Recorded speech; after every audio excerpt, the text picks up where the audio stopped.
نحمده ونصلي على رسوله الكريم قال رسول الله صلى الله تعالى عليه وآله وسلم إياكم والحسد فإن الحسد يأكل الحسنات كما تأكل النار الحطب أو العشب أو كما قال عليه الصلاة والسلام۔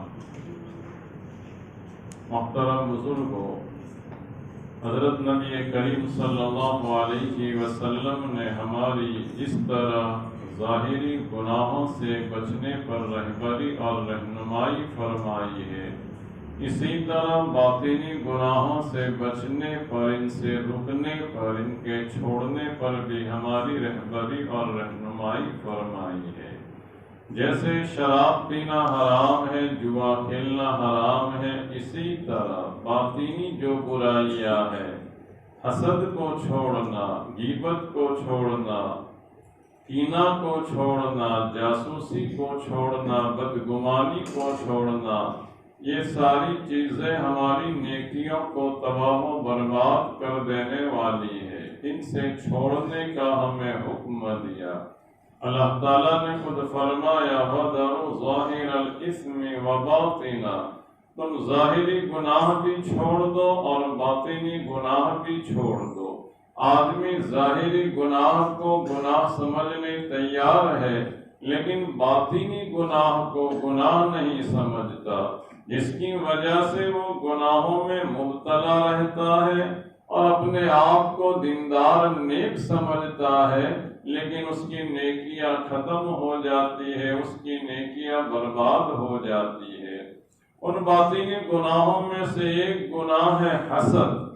حسد کا معنی ہے کسی کی نعمت کو دیکھ کر کے، چاہے اس نعمت کا تعلق دین سے ہو یا دنیا سے ہو، آپس دل میں جلنا، اس نعمت کو دیکھ کر کڑن محسوس کرنا، یہ علم اس کو کیوں ملا ہے، یہ مال اس کو کیوں ملا ہے، یہ مقبولیت اس کو کیوں ملی ہے، اندر ہی اندر آدمی جلنے لگے، اس کو حسد کہتے ہیں۔ نبی کریم صلی اللہ علیہ وسلم نے اس کی حقیقت کو بیان کیا کہ تم حسد سے بچو، ایاکم والحسد فإن الحسد يأكل الحسنات كما تأكل النار الحطب أو العشب، اس لیے کہ یہ حسد کرنا نیکیوں کو اس طرح کھا جاتا ہے جیسے آگ سوکھی لکڑی کو کھا جاتی ہے۔ آپ نے مثال دے کر کے سمجھایا کہ لکڑی سوکھی ہو اور اس میں آگ لگے تو وہ آگ سوکھی لکڑی کو فوراً کھا جائے گی۔ ابل عاشب دوسرا لفظ راوی فرماتے ہیں یا تو خشک گھاس، سوکھی لکڑی میں آگ لگے تب بھی لکڑی کو ختم کر دے، اور سوکھی گھاس میں اگر آگ لگے تو چند منٹ میں وہ آگ ساری گھاس کو جو خشک ہے ختم کر دے گی، خاکستر کر دے گی۔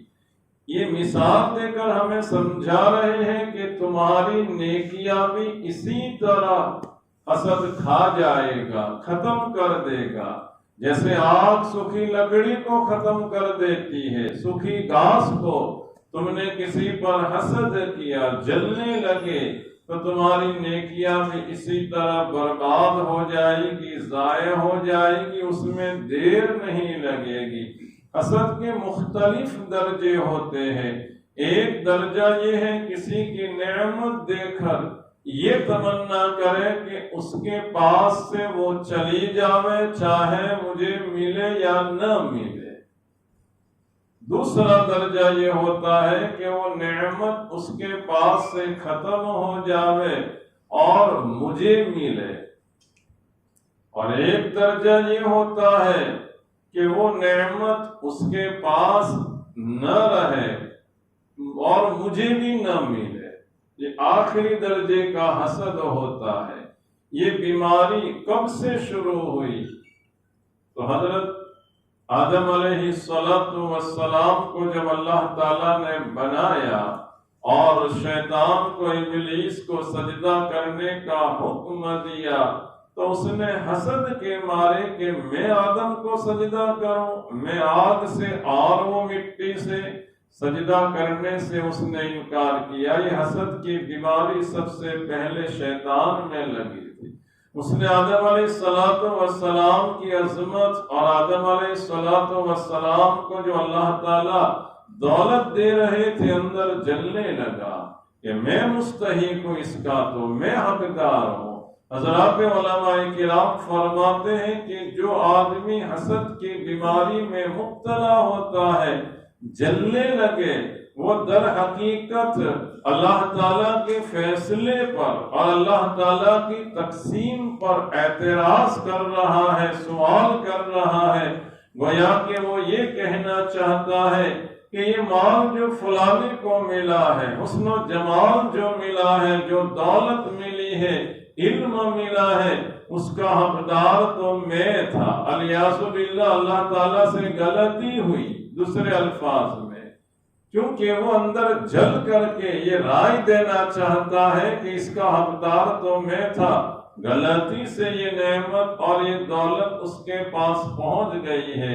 جو آدمی حسد کی بیماری میں مبتلا ہوتا ہے، کسی کو معلوم ہو کہ نہ ہو، لیکن اندر اس کی بے چینی بڑھتی رہتی ہے۔ محسود، جس کو نعمت دی گئی ہے، جس پر حسد کیا گیا ہے، وہ آدمی تو خوش ہوتا ہے، اس کو تو معلوم بھی نہیں، لیکن جو حاسد ہوتا ہے، اندر سے جلنے والا، وہ کڑن میں رہتا ہے، اس کی نیند اڑ جاتی ہے کہ فلانے کو یہ مال مل گیا، علم مل گیا، یہ دولت مل گئی، اس کی بے چینی بڑھ جاتی۔ اور اللہ تعالیٰ دنیا میں نقد ایسی سزا دیتے ہیں کہ اس کا چین و سکون ختم ہو جاتا، بس اسی فکر میں ہوتا ہے کہ اس آدمی کے پاس سے یہ دولت کب ختم ہو جائے۔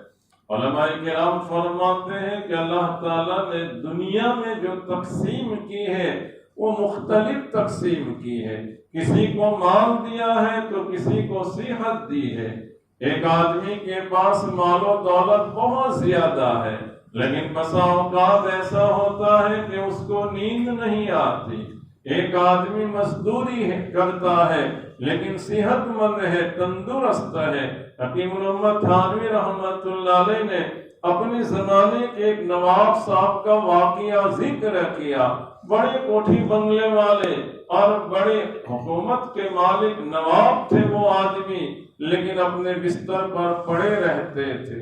سارے اسباب موجود تھے، لیکن اس کے باوجود ان کی غذا یہ تھی کہ جو قیمہ آتا ہے اس کا شوربہ یعنی پانی، کپڑے میں وہ جو گوشت ہوتا ہے قیمہ کا، اس کو بھگو کر دبا کر کے پانی جو نکالا جاوے وہی ان کی غذا۔ حالانکہ کروڑہا روپیے، ابجہا روپیے، لیکن 2 لقمے وہ کھانا نہیں کھا سکتے۔ اللہ تعالیٰ کی جو تقسیم ہوتی ہے اللہ تعالیٰ خوب جانتے ہیں۔ اس کے پاس دولت ہے لیکن یہاں یہ غذا سے محروم ہے۔ نبی کریم صلی اللہ علیہ وسلم نے کھانے کے بعد جو دعا سکھائی اس میں 2 جملے بتائے: الحمدللہ الذی اطعمنی ورزقنی من غیر حول منی ولا قوہ۔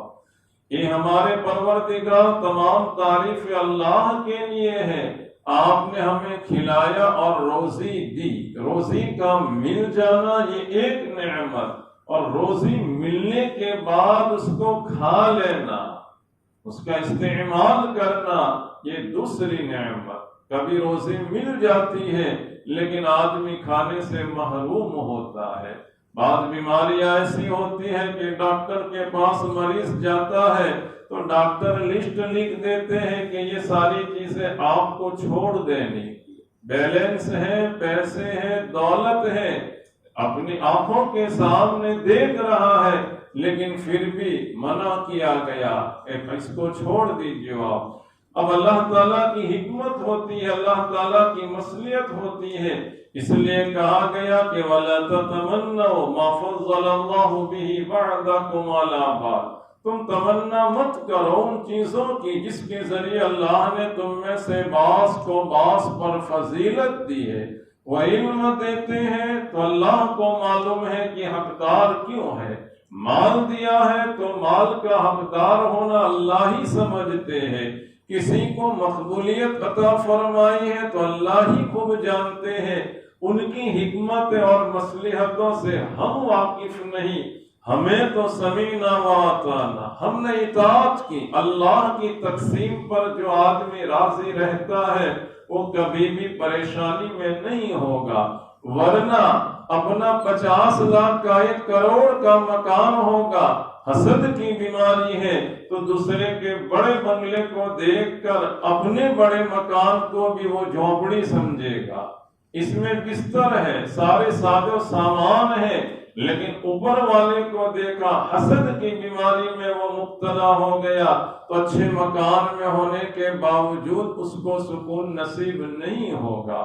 اللہ تعالیٰ نے روزی عافیت سے دی ہے، گزارا چل رہا ہے، لیکن اپنے سے اوپر والے کو دیکھا، فلانی کی سواری ایسی ہے، فلانی کا مکان ایسا ہے، فلانی کا کاروبار ایسا ہے، جاسوسی میں مبتلا ہوگا آدمی کہ اس کے پاس کسٹمر گراہک کہاں سے آتے ہیں، وہ پھر شیطان یہاں تک پہنچائے گا کہ ان کو بدگمان کرانے کی فکر اور کوشش کرے گا کہ دیکھو یہاں تو 2 نمبر ہی ہوتی ہے، اطمینان نہیں ہے یہاں سے خریدنے میں۔ جب آدمی حسد کی بیماری میں مبتلا ہو جاتا ہے تو ایک گناہ نہیں، کئی گناہوں میں وہ آدمی مبتلا ہو جاتا ہے، پھر بے چین ہی وہ رہتا ہے۔ برخلاف ایک آدمی سادے سیدھے مکان میں رہتا ہے لیکن اللہ کی تقسیم پر، اللہ کے فیصلے پر وہ راضی رہتا ہے، تو اس مالدار کو تو بڑے مکان میں سکون نہیں تھا اور ایک غریب مزدور کو اپنی جھونپڑی میں سکون مل جائے گا، اس لیے کہ اللہ کی تقسیم پر، اللہ کے فیصلے پر وہ راضی رہا۔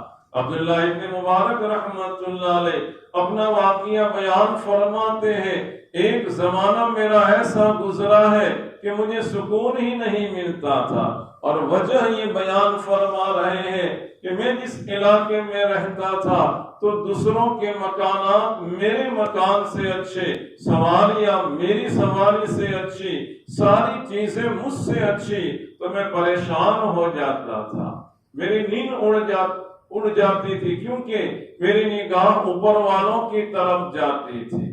تو میں نے علاقہ بدل کر کے مجھ سے نیچے والے طبقے والے تھے ان کے علاقے میں رہنے گیا، تب میں نے دیکھا کہ ہر ایک کی سواری میری سواری سے نیچی ہے، میرے مکان سے دوسروں کا مکان نیچے درجے کا ہے۔ اب مجھے دل میں سکون مل گیا۔ دین کے بارے میں ہمیں یہ کہا گیا کہ اپنے سے اوپر والوں کو دیکھو اور دنیا کے بارے میں اپنے سے نیچے والے کو، یہ ایک طریقہ شریعت نے ہمیں بیان کیا سکون کا، اطمینان کا۔ آخرت کے اعتبار سے آگے بڑھنا ہے تو اپنے سے اوپر والوں کو دیکھو، اور دنیا میں سکون سے رہنا ہے تو جو حالت ہے تمہاری اس سے نیچے والوں کو دیکھو۔ 10,000 والا 5,000 والے کو دیکھے گا تو سکون ملے گا، 15-20 والے کو دیکھا تو سکون نہیں۔ لاکھ روپے آمدنی ہے، 70,000 مہینے کی آمدنی ہے، لیکن شکایت ہوتی ہے کہ مجھے سکون نہیں۔ وجہ یہ ہے کہ اس نے اپنے سے اوپر والے کو دیکھا، اور بساؤں کا شکایت اتنی ہوتی ہے، ان سے پوچھا جاوے کہ بھائی کیسا آپ کا چلتا ہے تو بس گزران چل جاتا ہے، یعنی ناشکری والے کلمات۔ اور یہ کلمات ایسے ہوتے ہیں کہ کبھی حقیقت میں قبول ہو جاتے ہیں، کیونکہ بندہ خود ہی بولتا ہے، اتنا ملنے کے باوجود وہ شکر گزاری کے لیے تیار نہیں ہوتا۔ تو اللہ تعالیٰ کی تقسیم مال میں، علم میں، یہ اللہ تعالیٰ ہی خوب جانتے ہیں کس کو مال دینا ہے۔ کبھی کوئی غریب آدمی اس کو مال مل جاتا ہے تو مالدار کے پاس جو مال ہوتا ہے اس میں گناہ اور نافرمانیاں نہیں ہوتی، وہ غریب کے پاس جو حالات میں ہوتا ہے اس کے پاس مال آ جاوے تو وہ گناہ میں مبتلا ہو جاتا ہے۔ اب اللہ تعالیٰ کی حکمت ہوتی ہے، جس آدمی کے پاس 10,000 روپے کی آمدنی ہے اپنا گزارا عافیت سے چل جاتا ہے. اب 20-25 آ جاوے تو ہاتھ میں وہ پکڑائے گا نہیں، طرح طرح کے گناہوں میں وہ مبتلا ہو جائے گا. میں کافی سال پہلے دیوبند گیا تھا، تو دیوبند میں سائیکل رکشہ ہوتے ہیں 3 پہیے والے، تو اس میں وہ خود ہی چلا کر کے کھینچ کر کے لے جاتے ہیں، اور اتنی محنت کرتے ہیں کہ ان کا پسینہ ہی ٹپکتا رہے. 20 روپے اگر کرایہ ہوا ہو تو بغیر مانگے اپنے دل میں ایسا ہو کہ 30 دے دے گے، اتنا رحم آ جاوے ان کی محنت پر، قربانی پر. میرے ایک ساتھی تھے بمبئی کے، میں نے ان کو کہا کہ یار یہ تو کتنی محنت کرتے ہیں. تو انہوں نے مجھے کہا کہ یہ جتنے بھی ایسی کڑی محنت کرتے ہیں، ابھی مغرب کا وقت ہوگا تو سب شراب کھانے میں چلے جائیں گے. ایسی محنت کرنے کے باوجود اب ایسوں کے پاس 5-10 ہزار آ جاوے تو کتنوں کے پارٹی کرے وہ، یعنی دلو واضلو کثیرہ، خود بھی گمراہ اور دوسروں کو بھی گمراہ کرے. یہ اللہ تعالیٰ کی حکمت ہوتی ہے نہ دینے میں.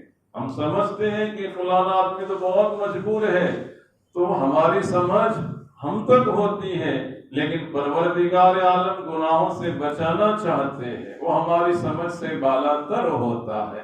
اس لیے اردو میں ایک کہاوت ہے کہ اللہ تعالیٰ گنجے کو ناخن نہ دے. جس کے سر میں ٹال ہوتی ہے، اگر ہاتھ میں ناخن آ جاوے تو وہ کھجالنے لگے گا تو کیا ہوگا، خون ہی نکلے گا. تو ویسے جن کو مال ہضم نہیں ہوتا، مال آ جاوے تو مال کو اڑا کر کے وہ گناہوں کے اندر مبتلا ہو جائیں گے. تو اللہ تعالیٰ کی اصل تو حکمت ہے اللہ تعالیٰ کی تقسیم پر راضی رہنا کہ میرے پروردگار جس حالت میں تم ہمیں رکھو ہم راضی ہیں. ورنہ یہ بیماری ایسی ہے کہ نعمتیں پھر ہمیں نظر نہیں آتی، ہماری نعمتوں کی طرف نظر نہیں جائے گی، الٹے آدمی گناہ کے اندر مبتلا رہتا ہے.